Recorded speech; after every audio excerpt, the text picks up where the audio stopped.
বাংলাদেশি ব্যান্ডের গান তেমন শোনা হয় না। बोलना हल्के हल्के इश्क रिस्क জরুরি থা।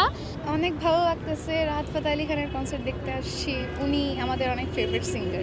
হ্যাঁ, এর আগেও আমি রেগুলার কনসার্টে আসি, আসা হয়। আজকে তো মূলত রাহাত ফাতে আলি খানের কনসার্টে আসছি ওনার গান শুনতে। ওনার আফরিন আফরিন গানটা আমার অনেক ফেভারিট।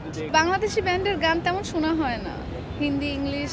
অনেক বড় একজন ফ্যান, তো ওনার গান শুনতে সামনাসামনি শুনবো লাইভ কনসার্টে অনেক ভালো একটা অনুভূতি কাজ করছে। না, আমার খুব বেশি একটা হ্যাসেল হয় নাই, আমাকে আমার ফ্রেন্ড ম্যানেজ করে দিয়েছে টিকিট।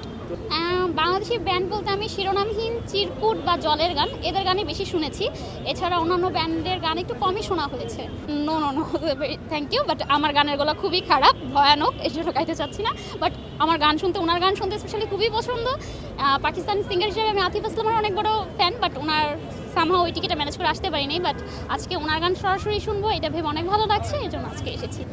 সবেমাত্র এসেছি, এই পর্যন্ত আমার কাছে সিকিউরিটি বেস্ট মনে হয়েছে। এখন বাকিটা ভিতরে গেলে বুঝতে পারবো। Hope for the best, I think. Rahat Fateh Ali খানের গান শোনা হয়? হ্যাঁ। কোন কোন গান আপনার পছন্দের তালিকায় রয়েছে?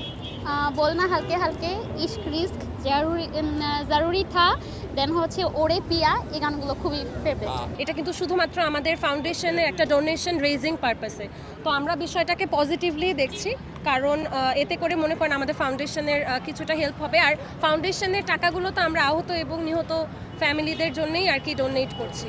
তো এটাই আসলে কোন দেশি শিল্পী, আমরা বিষয়টাকে এইভাবে না দেখে বিষয়টা সাহায্যর বিষয়টা দেখে, দেখেন উনি এত বড় একজন সিঙ্গার, উনি কিন্তু বিনা পারিশ্রমিকে এসেছেন আমাদের দেশে গান গাওয়ার জন্য। শুধুমাত্র আমাদের দেশের এই যে শহীদ এবং আহত ফ্যামিলিদের কথা মাথায় রেখেই কিন্তু উনি এসেছেন, কারণ উনি ওনার যেই টোটাল কনসার্টে উনি গান গাচ্ছেন, উনি কিন্তু এক পয়সাও পারিশ্রমিক নিচ্ছেন না, এবং যেই টাকাটা টিকিটের থ্রুতে আসবে পুরাটা টাকাই কিন্তু আমাদের জুলাই শহীদ স্মৃতি ফাউন্ডেশনের ডোনেশন হিসেবে পেয়ে যায়। আসলে দেখি না কি হয়।